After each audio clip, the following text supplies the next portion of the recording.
You are listening to the Higher Intelligence podcast presented by My Working Soul. Today we're talking about corporate identity, engagement, and belonging. We begin with an essential question. Does career define a person?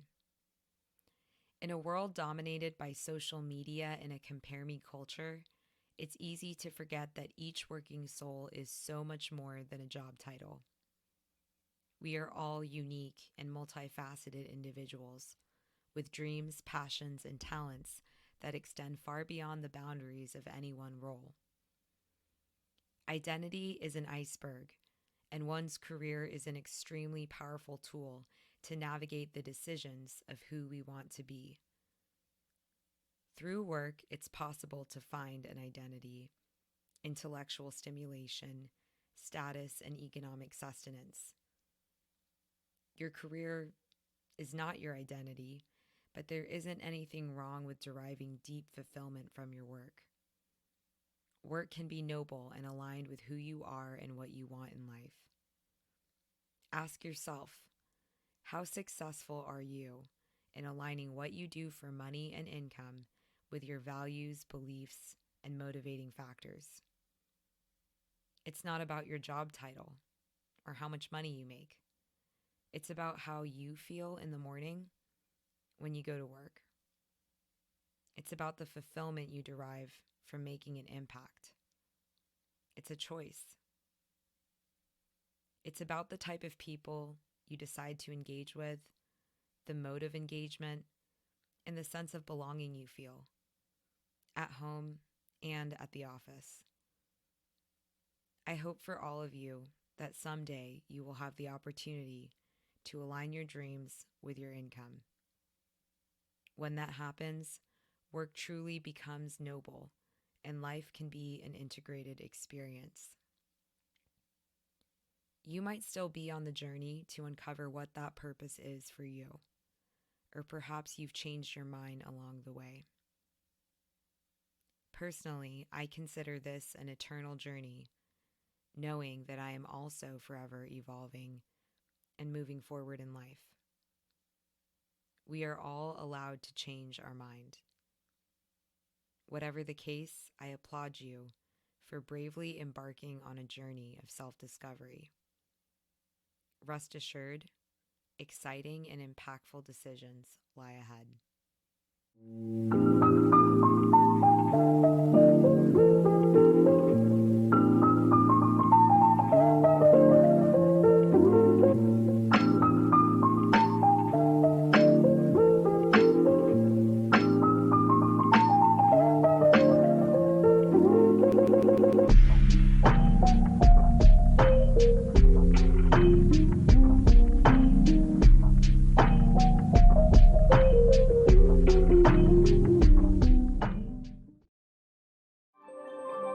Dr. Emoto has conducted another interesting experiment. He placed rice into 3 glass beakers and covered it with water. And then every day for a month, he said, "Thank you" to one beaker, "You're an idiot" to the second, and the third one he completely ignored.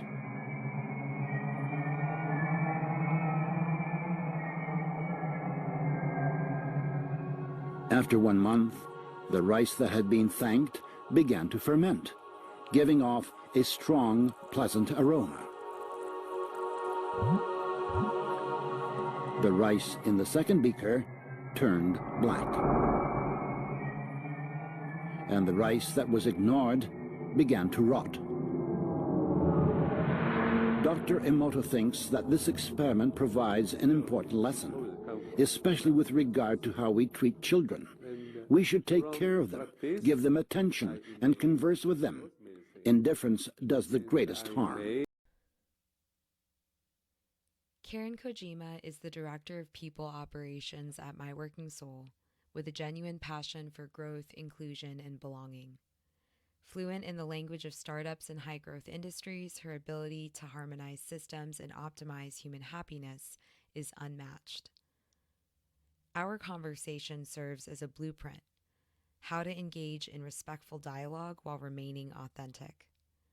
We discuss the implications of work from a generational perspective, including observations about social media trends like quiet quitting and the phenomenon of the lazy girl.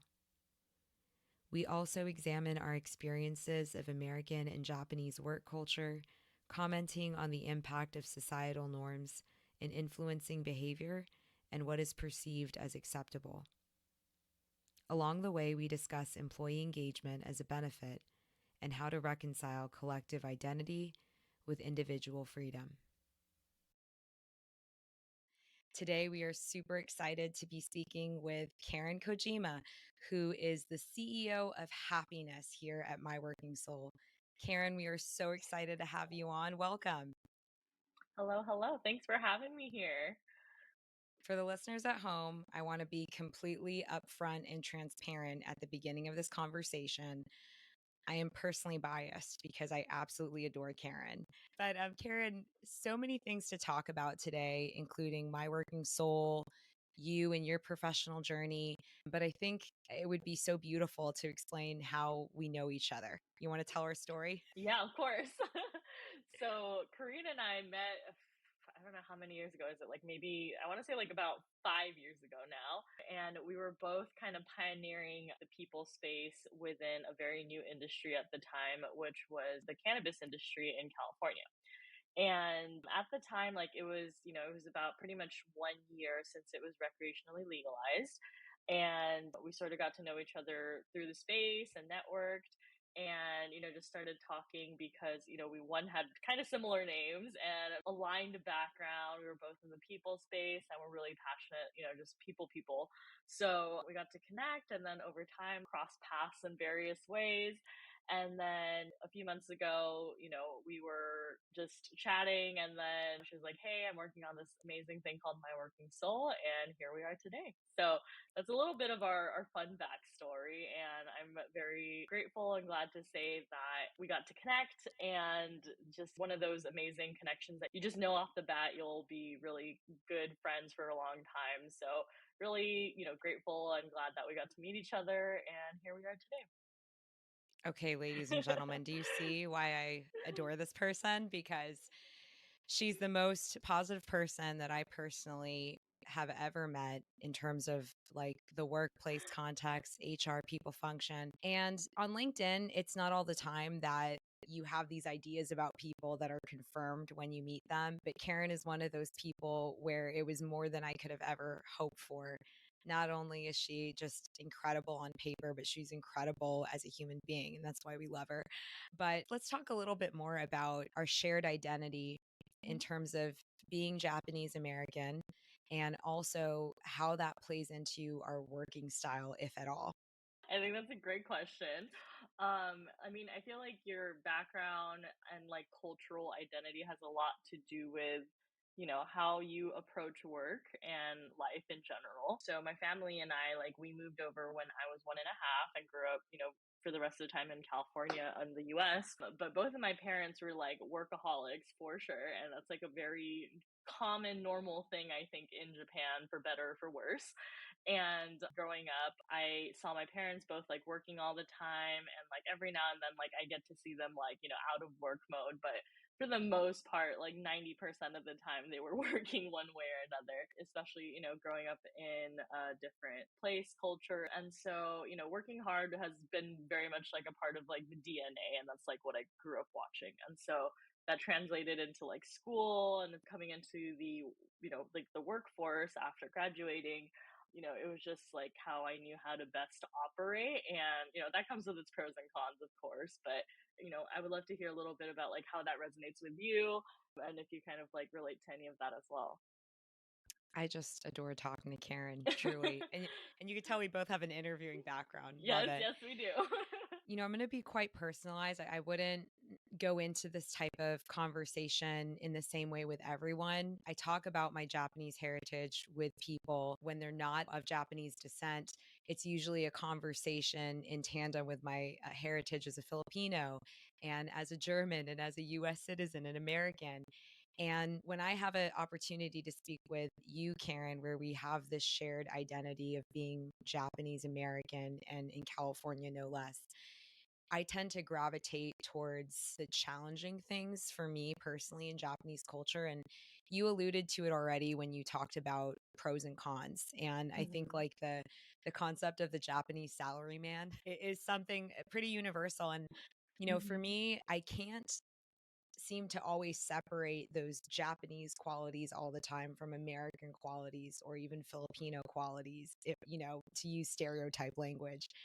And then I start to think, okay, well, what is Japanese culture to me? Am I just getting four things? But when I talk to someone who has experienced Japanese culture and understands it, the hardworking trait takes on a different type of meaning and context as compared to hardworking in other cultures. And the big like star asterisk I'd put next to hardworking in the context of Japan is silence. And before I go on about how I feel about that, like being hardworking and silent, what comes to mind for you when I say that word silent?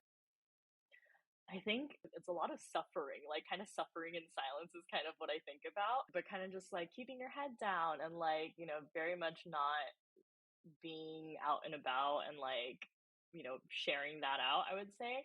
And so I think that's also, very much a different generation, but also too like a very different cultural thing as it relates to like being within the two spaces here. But yeah, I think that suffering in silence is, it's not a great place for anybody, but it is a very common part of the culture there for sure. It's double-edged sword. And often, for me, I go back into history and I think about Japan as it was hundreds of years ago before it was open to the West. And the period of isolation during the Meiji Restoration and this obsession with, I see it as an identity complex, to use a phrase, in terms of like seeking to be good enough. And that's a very specific phraseology to say it that way. But when I say that, like trying to be good enough, does that connect with you and your understanding of Japanese culture? Yeah, very much so. Like, I think it reflects very much like this like collectivist culture, right? Where it's like you take a step back to make sure that this group of whatever you're a part of, whether it's like your community or your culture or your family or, your work environment is like taken care of or like, that they succeed over your own success, which is, I would say, almost opposite of individualistic like culture that we have here and kind of goes against each other sometimes, I think. But at the same time, one thing that I do recognize is that there's a lot to be learned from both of those things. Like, there's so much value in being able to recognize your team or your immediate surroundings and like really helping them succeed and having more of that like servant leadership type quality, but also being an advocate for yourself as well as your team members. So I feel like that we have a great opportunity to be a part of both of those cultures, but also be able to like take upon. It's an interesting place to be, but I think that's actually one of the pros for being in that space. I think that's so beautiful because there are some people who would look at the experience of being multicultural, and there's different dialogues around diaspora or the feeling of being fractured. And I know for myself, I take deep joy and pride in all of the different cultural vocabularies that I have access to, and the idea that we all have the agency to choose what we want to bring with us and what we might want to de-emphasize or leave behind. It's incredibly empowering, and in a society and in a cultural context and a moment where identity as a topic is so fraught lately in terms of how we define ourselves and how we see ourselves at work as in private life. It's beautiful to take on the empowerment of we all have choice and we all get to choose who we want to be and how we want to present ourselves. Yeah. Very much true. And like one thing that also brought a little light bulb to my head was that, one of the things that we were briefly talking about was just kind of like advocating for yourself. And this is something that, I've kind of these like very hierarchical cultures as Japan also is. A lot of people have I would say trouble or challenges kind of advocating for themselves, especially in the workplace, like whether it's like going for promotions. And I'm curious, like, does that resonate with you, or is that something that comes naturally or easily, or is it pretty, is it a little bit harder for you?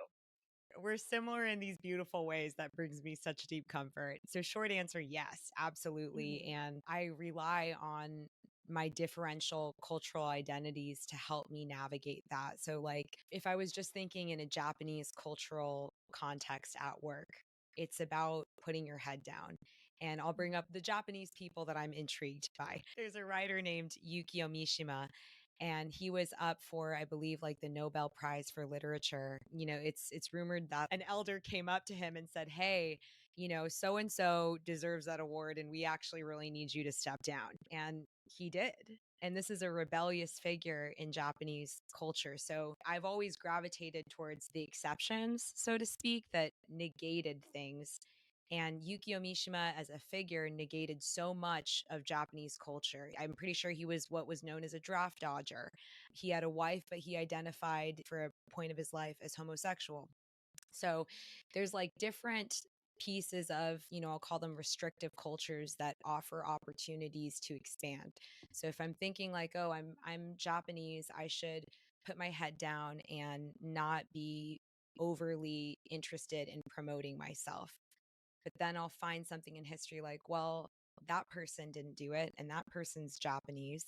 Or I'll go to the Philippines and I'll think about that cultural context of like being very proud of yourself and proud of your family members. But even in Filipino culture, there's an attitude of self effacement. I look at these different cultures as an American, as a US citizen, and I think, how do I really want to present myself? Like, I see it when I watch someone like my mom not be able to accept a compliment. And I just go, oh, that's weird. I don't want to be like that all the time. Those are great examples too. I love that you have diverse cultural background as well, because I feel like you add even more color to like what we're talking about from different lenses, so that makes it even like more fascinating. I think I can very much relate. It can be hard to take a compliment or being super shy when you're like in the spotlight. And I think this is very different, whatever your background is and your personality and all those things too, because no one really tells you like, you're Asian, so you have to be like this. No one overtly says that. You just kind of pick up those things over time.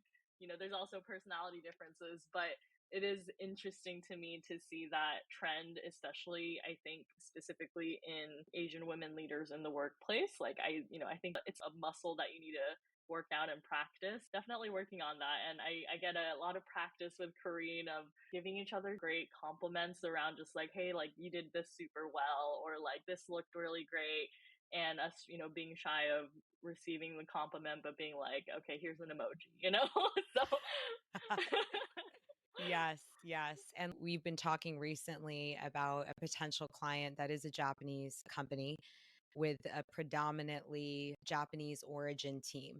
Thinking about when we're coming from a work perspective of optimizing worker happiness, when we know from virtue of our own cultural backgrounds how there is an associated feeling of not being able to advocate for oneself.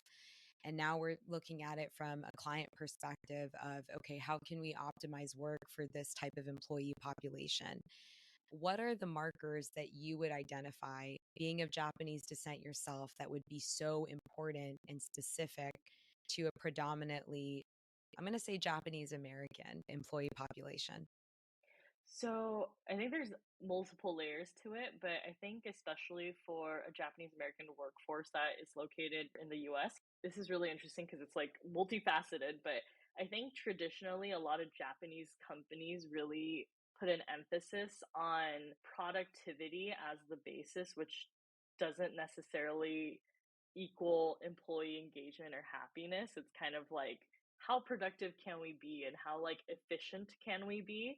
I'm sure you at some point you've probably heard the word like kaizen, right? Where it's like the continual improvement of processes so that it's efficient, it's effective, and it's very much like time is money kind of mentality, right? But I'm very much seeing also as like a trend, like the newer generation of new Japanese workers and things like that. I think we're very similar in that a lot of people are like, I don't love this. And there's a lot more emphasis on things like work life balance or engagement and like doing work that, you find fulfilling.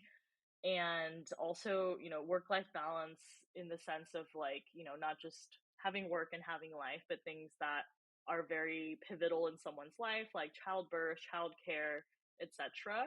Those things are becoming more and more important as our work and life blends together a little bit more.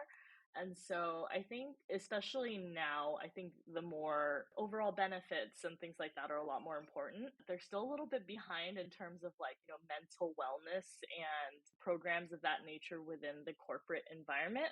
But there's a lot more being done around like overall health and wellness of the folks there. So it's interesting to see like what things will be, especially now that we're, a lot more remote and things like that. But a lot of cool trends in terms of like moving forward around benefits and wellness, and hopefully we'll see more like mental wellness things in the future too. What a beautiful and well balanced response, truly. And it's interesting because there are certain parallels that we could discuss between what you just described as the hallmarks of a Japanese work culture and contrast that with American work culture. There's a lot of similarities because I would identify both as very hardworking cultures. The interesting thing, though, and I say this as a card carrying US citizen American, I venture to say Americans tend to be a lot more outspoken, and then I kind of catch myself a little bit because we're both card carrying millennials. And it's interesting. I actually see this silence theme resonating in our generation. Do you agree with that? Do you see that as well? Yeah, I think so. Like, I mean, I will say in terms of probably the last 10, 15, 20 years, like, I think there's more dialogue around it. But I think that silence piece is very much like kind of keeping your head down and going with the course of life or what you feel like you need to do. And I think our generation is very much also like, hey, like we're doing these things, but we're also recognizing and also speaking out a little bit more that it either doesn't make sense or this isn't really fulfilling, or you want a little bit something more out of life than just working like 60, 80 hours a week, which is, it's a part of life, but that's also fair to want, I think. So I'm excited to see where this progresses in the sense of like how does that really affect workplace engagement and workplaces, because a lot of the more progressive, like in the sense of like just moving really quickly forward companies that have a very high engagement population, I always see that they have very comprehensive benefits and things like, they'll pay for your lunches every day, or they have a great on-site cafeteria, or, these are kind of like fringe benefits, right? But it can go from just lunches to adoption support or legal support or kind of these additional areas that really go above and beyond the traditional benefits package that you generally see most everywhere. And instead of just meeting the general standard, they actually do go above and beyond so that they can get great talent and things like that. So it really opens up and makes it a little bit more competitive. But considering how much time each person really does spend within that workspace, like it's great to see that a lot of companies are also recognizing like, hey, it's great when we do offer these things because they can concentrate on work better instead of like, oh, what am I going to do for dinner, or who's going to pick up the kids, or like things like that. So it kind of takes a little bit of that strain away, which is really awesome to see. So What you described is so essential in terms of making a connection and engaging with your employees, really trying to understand what's the formula to their happiness. And that's going to be different from organization to organization. And you and I have both seen it throughout our careers. There's differential rewards packages. The gap that I see, and this is why I'm the one with the controversial statements, you're the one that makes it all nice and happy. But controversial statement number one, and I only say it not to be provocative, but to be solutions oriented, is there's a gap still. And I identify that gap as communication. And part of what we together do at My Working Soul is we can talk to people strategically about what their rewards packages are, how they should be designed. We have really cool offerings like our Conscious Office and Conscious Life Suite that speak to those ancillary concerns that are a part of life, like childcare, like, well, how do I sign up for this XYZ mutual fund? And there's so many schools of thought in terms of, well, is there a boundary between personal and professional life? And where does that come in? And those are all important conversations and discussions that do need to be had. the value of my working soul and working with someone like Karin, someone like me, is that we identify that communication gap, because you can have every suite of benefit imaginable, but if you can't make that direct connection and link it to that person, then there's no expression of value. And that value has a tendency to get lost, especially when you're dealing with like a full-time job and there's all these business concerns. And so it's interesting how much money is invested in all of these different ways to make people happy. And yet having a conversation and really making sure that we communicate the value, that tends to be the part of the equation that's lost. And that's the Yes. number one trend that I see. Speak on that, please. Like, where Oh have you yes, ever seen that? absolutely. I see that all the time. So, I've been a recruiter, I've been in HR and like everything in between. But I see that happen so often, especially when you're recruiting. Like you see that problem quite often because most places will have some sort of like a benefit summary plan or something like that. So you can like send it over to the person receiving it who's considering the job and the company. But sometimes it's not very well communicated in terms of what the full extent of benefits are, especially from like a financial perspective. There's things like your total compensation, which encompasses like not just your base salary, but also these other additional benefits. Sometimes they're financial, sometimes they're more like quality of life improvements, etc. But there's a lot of great softwares and tools that I think have really like capitalized on this communication gap in terms of really helping people visualize like what that total rewards package looks like. And it's really great because, in comparison to my experiences, when you do have a really great visual of like, here's what your total compensation includes on a sheet of paper that just says like, here's a couple bullet points versus like visually seeing everything and like really getting an understanding of like what that is, what the investment looks like, your likelihood of like people actually accepting the job goes up pretty significantly because you're able to communicate the value of the investment a company is putting towards you, beforehand. The other thing is like, it doesn't always have to be fancy benefits and things like that. Engagement goes beyond benefits. That's just like one small example, right? Because how many times have there been opportunities where we do things for free because you're really passionate about doing something, or you want to learn, or you're with the right people. So engagement is such a, I love talking about it and just like really being in that space because there's so much more that goes into it, and there's a lot of ways that companies can set people up for success so that they feel engaged and like the work that they're doing is fulfilling. And of course, like there's so much more that we can go into, but just in a nutshell, I think there's a lot of great industry trends around engagement. And I really appreciate that a lot of companies are focusing more on engagement. And that's actually going to be kind of like, I like to call it the Netflix versus Blockbuster of you need to adapt or you'll get eaten kind of a mentality, where I'm glad to see a lot of companies are adapting to that because you'll notice that, kind of these more like older traditional companies with like the old corporate structure and like the very strict 9 to 5, they have a harder time recruiting people because they haven't kept up with the industry. So, yeah, have you noticed anything like that too? Yes. And I mean, bravo, because you drew the line beautifully in terms of answering the question, why does this matter?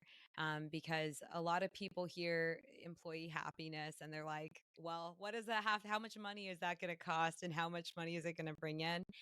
And we can make that value calculation. And there are other people that are much more qualified at the math side of things that will give you what the total is. But to underscore your point in terms of why does engagement matter? Why should organizations invest in this? Why should individuals invest in this? Because we do support individuals as well. And the answer is it's limitless, because once you understand the value of being really engaged, a host of possibilities opens to you in terms of Mhm. motivation to do that extra hour. Not that anyone's forcing you to do it, but you're honestly so engaged in the mission and the team spirit that you hang on because you see where we're driving together. And in a landscape where unfortunately there's so much lack of trust between workers and employers, I find it tantamount the most significant and important thing that someone can do to accelerate their success individually or as an organization is to connect and engage with your workforce and or yourself so you can really optimize the production. Hey, there's that Japan coming out. That production mentality. And like, I'm a perfectionist too. I don't want to speak on necessarily paint with a broad brush here, but like one cultural commentary about Japan and Japanese culture is how amazing the mimicry can be in terms of imitating technologies and optimizing them. Japan, does invent a lot of things, but they're most well known for optimizing something that already exists and like going above and beyond. Like the best example I can provide is probably like a pen, which is just like, they didn't necessarily invent a pen, but Japan is very now well known for like stationaries because they put in like, almost like an aggressive amount of like technology into your standard pen so that it's like ergonomic and like writes beautifully, writes underwater. I don't know, like something crazy like that. But they do that too. They really go in deep and optimize things, and like that's why Kaizen as like a process improvement thing is so popular, especially in like manufacturing or anything that has like a bazillion steps. They're really big on that, and so yeah, they're very well known for that, rightfully so. But yeah, that's very much a very unique Japanese cultural thing. Yes, and Mhm. as two Japanese people, I think we can say with some authority here that we take that attitude to what is known as human resources, people operations. We see what something is. It's a pen today. It's going to be an ergonomically sound writing like superstar instrument tomorrow, and I love that. I love that. The other interesting thing that I'd love to talk about with you is burnout, which some would see as the diametric opposite to happiness. So like, just starting with that key term burnout, what does that mean to you? Yeah, that's a wonderful question. And I love talking about it because I think it is good to have dialogue around and see also that you're not suffering alone, kind of bringing it back to our earlier thing. But I also think that it's very much like a byproduct of being in this like hustle culture.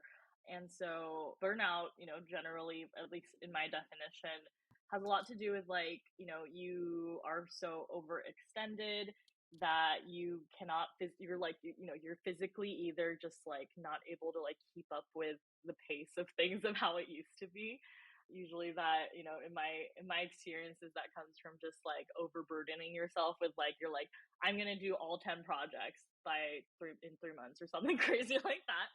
And I'm sure a lot of HR, anyone who, it has to wear very like multiple hats, can very much relate to working in high growth environments, or, anything that causes you to really go and expand beyond your one human like capacity can very much often lead to burnout. And it's not a great place to be. Like, it's really rough. Like, I think it's a very like it's a holistic experience of mental, emotional, and physical like breakdown, where I think the best analogy is almost like where you have your car and you haven't taken it in to like go get your oil change for, let's say, like a year or two or however Ugh. long it is, right? And I'm like, I know we all probably need to go change our oil, but let's say that happens, and then like, your car just like stops in the middle of the freeway. This has actually happened to me before. Oh, And Karen, you can't move forward. Right? literally.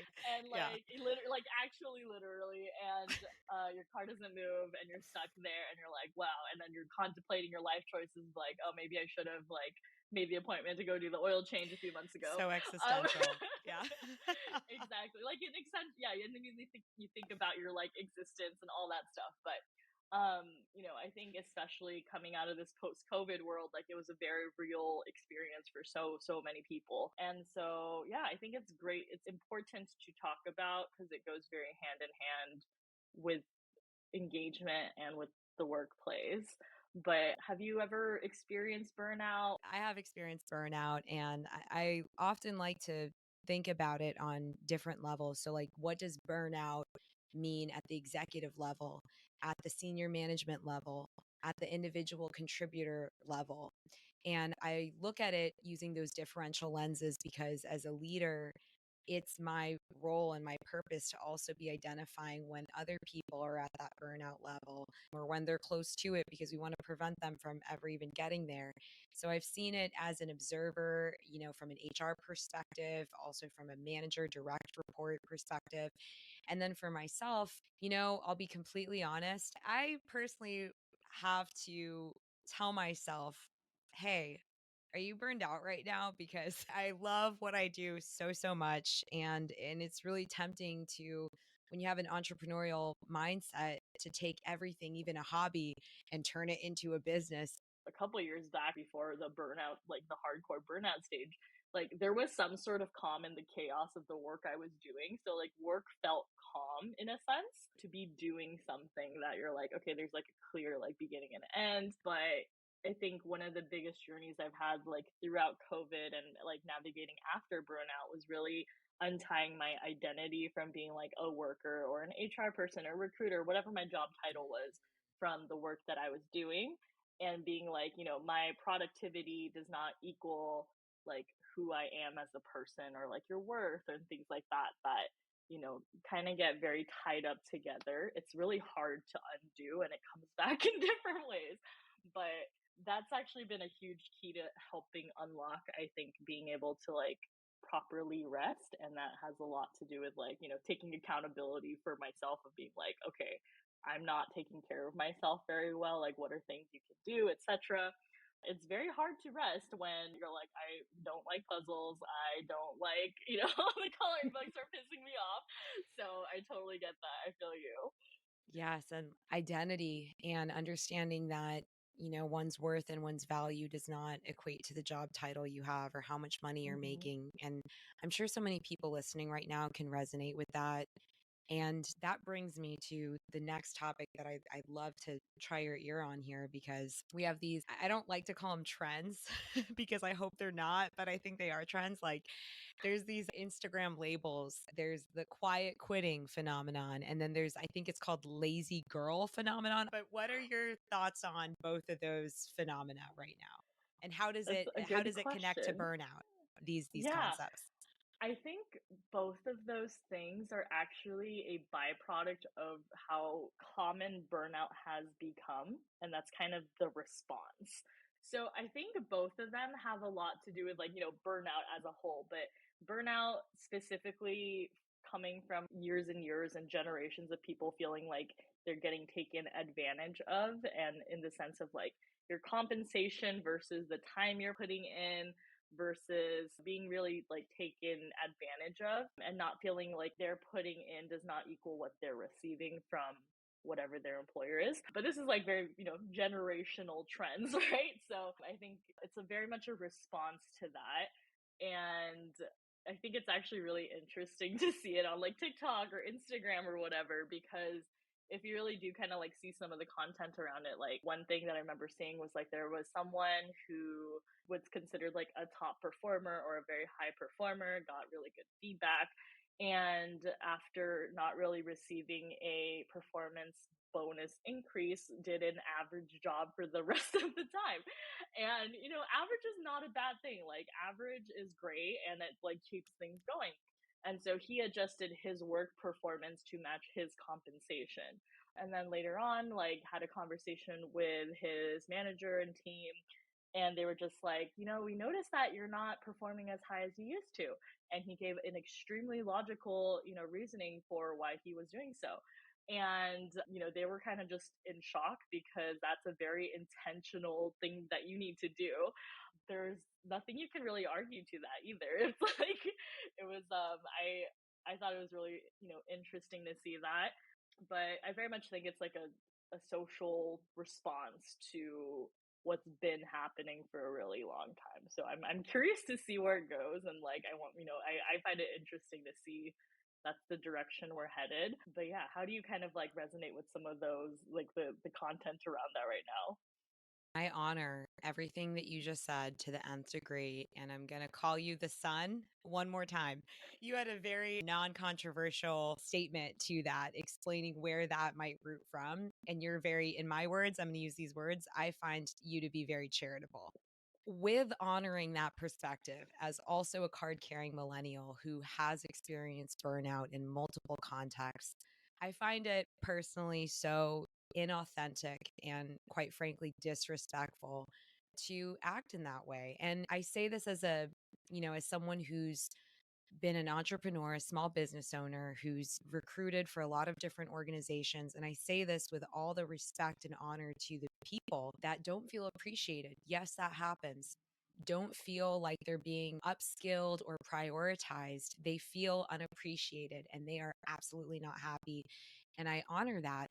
But I also really believe in being who you are. And I'm a hard worker. I can't even fathom a reality where I would decidedly diminish my natural hard work. I don't think that I could ever even take on a job that I wasn't feeling connected to. That's kind of the part that gets me is I feel like, yes, that person's intentional and they're exercising their right and their capacity to be who they want to be.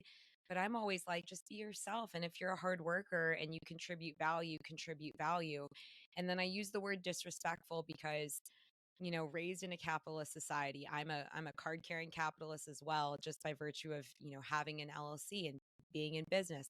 And, I feel like if somebody doesn't like the environment that they're in, the respectful thing for them to do for themselves and for the employer is to say, listen, I don't like it here. I want to go to a place where I'm going to be appreciated. And, that's how I get, it's kind of how I get people to go to other places as a recruiter. And I feel like that is such a more free relationship with more agency for both sides of the coin compared to, you know what?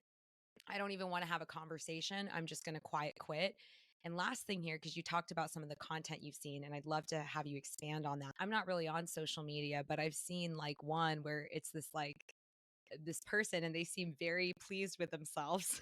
And they're Hmm. like they're doing like the narration, like the TikTok Hmm. narration on the side, and it goes, I was at work and they don't appreciate me, so you know what I do? Go to sleep. And then like cuts to like sleeping, and I'm just like, uh, is this really like the message that you want to put out there about mhm. yourself? What do you think?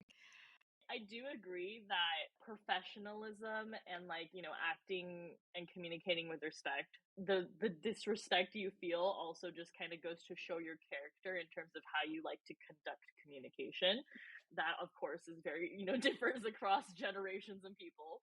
But I Hmm. think it actually has a lot also. It's like quiet quitting is essentially equivalent to ghosting and dating, in my opinion, and that has a lot to do with Yes. each person's like communication, right? Like because there's people who are like, I want to be treated the way, like I want to treat other people the way that, like that I would like to be treated. So those are the people that are like, hey, like let me communicate, I'm not happy or I'm not doing great, like this is what I like to do, etc. And then there's like the folks that, might be more of a ghoster and they're just like, I don't really want to deal with this and I'm just gonna let it slide, right? So I do think that the quiet quitting is very equivalent to ghosting of this generation, and it's a interesting trend that I hope is, there's more clear communication on both parts, and by all means, like you are more like, I think it's great to be like, hey, I'm not feeling it. I'm gonna look for something else or take a break or whatever it is, and like I do think that that definitely gives the person more agency to do what they want to do with their time. Yes. And ladies and gentlemen, this is why Karen is a master and why we work really well together as a Yes, pair. yes, Because, we do. Yeah, we bounce yes, off each other pretty well.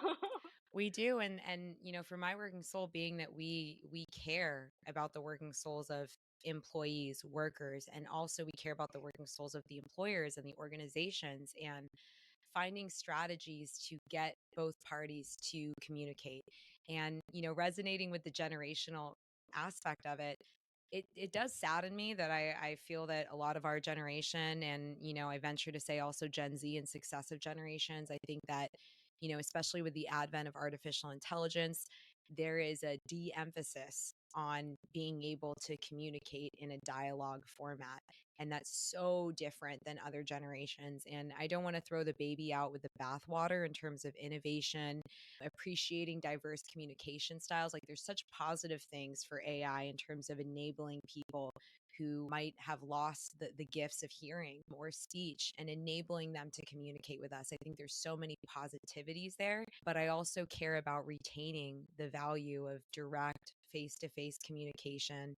And I want to together be a part of destigmatizing coming together. It doesn't mean compromising how one feels. Like, for example, Karen and I, we're kind of on opposite sides of this issue, but it's great because we talk about it we think about, well, what's the common element? The common element is the need for everyone to be heard and finding a strategy of communication. Maybe it's indirect text message. Some people really like that.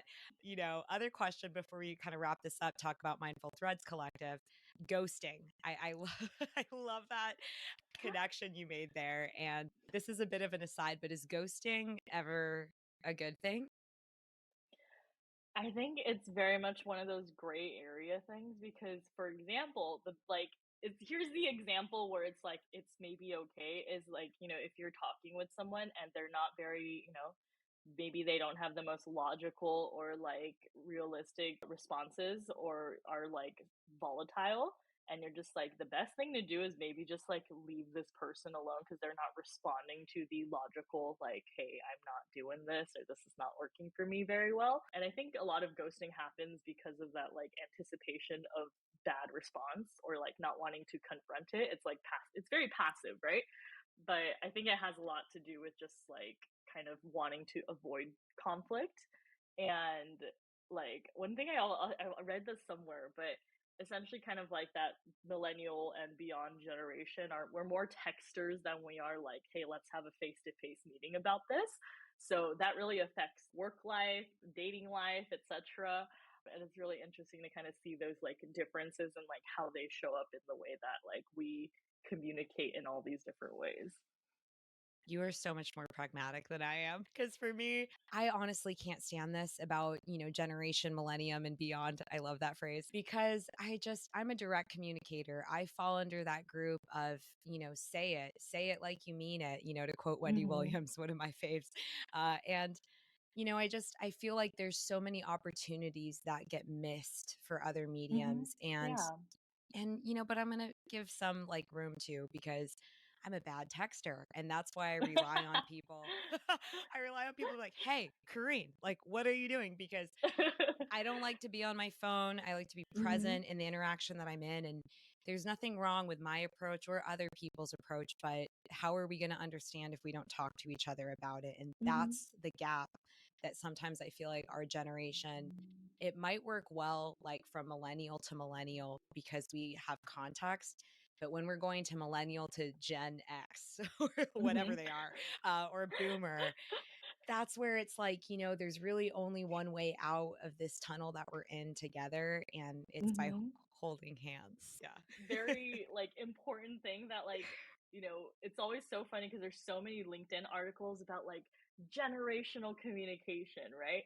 But I think that's actually such a valuable asset in terms of like skills and being like, when a job description it says like can communicate with all levels of the organization, like it's very much adapting your communication style to not only each person but like kind of those like generational differences. And like if you can understand how to do that, that's such a valuable skill to have because essentially you're speaking in like, various languages to meet these different folks. So like, yeah, I'm curious to see how it like evolves over time. But yeah, there's so many Yes. damn LinkedIn articles about it. Yeah, so to button that up, so to speak, I really, really appreciate how we're talking about coming together in all aspects. And I'm tempted to go into predictive index and DISC Mm-hmm. in terms of cultivating new vocabularies and languages in the workforce, which is another thing my working soul does. But let's cut over to Mindful Threads Collective, which, Mm-hmm. ladies and gentlemen, just to cue this up, Mindful Threads Collective is a really amazing brand created by Karin. And it's part of the reason why I respect her so much is not only is she the CEO of happiness for my working soul, also comma everywhere, but also she's an executive and she's a business owner with Mindful Threads Collective. So Karin, giving us a cursory glance because it's so amazing. What is Mindful Mm-hmm. Threads Collective and what is it about?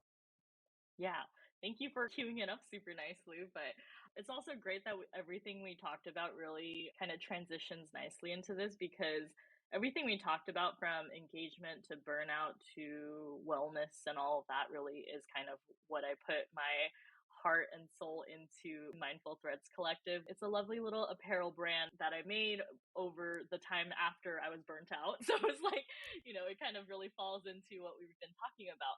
But the designs and the brand, all of it is really inspired by creating more, inspiring more joy through just, a small way of wearing what you're wearing and spreading joy throughout whatever community spaces you're in, and also giving back. And so every purchase, a percentage of that is donated to a charity of the quarter, and just clothing with a message and really just spreading the joy, especially in this world where burnout and things like that can happen very often, and just really advocating that wellness is a priority. It's definitely not something that should be, taken lightly, and just finding different ways to really incorporate that into your life. So mindfulthreadscollective.com, and feel free to check it out. Love it. Love it. And Yeah. what a beautiful way to sum up this conversation, the first of many here on Higher Intelligence. Yes. So thank you for listening, and we will see you next time.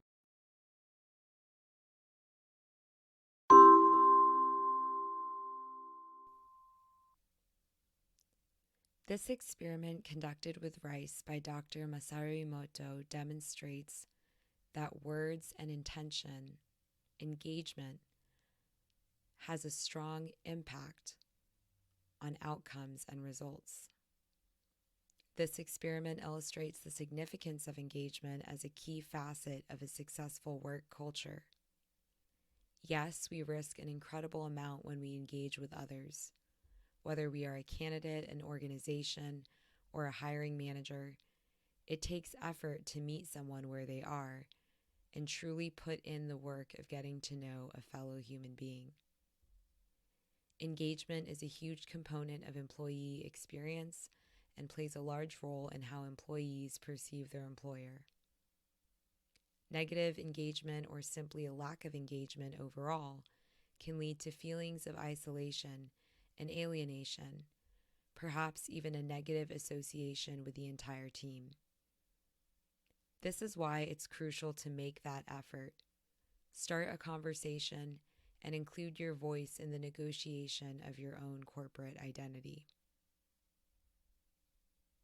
In a hiring process, it's so important to foster an inclusive and safe environment where stakeholders feel comfortable to share their authentic assessment of candidates in a manner that is conducive to the requirements of the position and the needs of the overall business.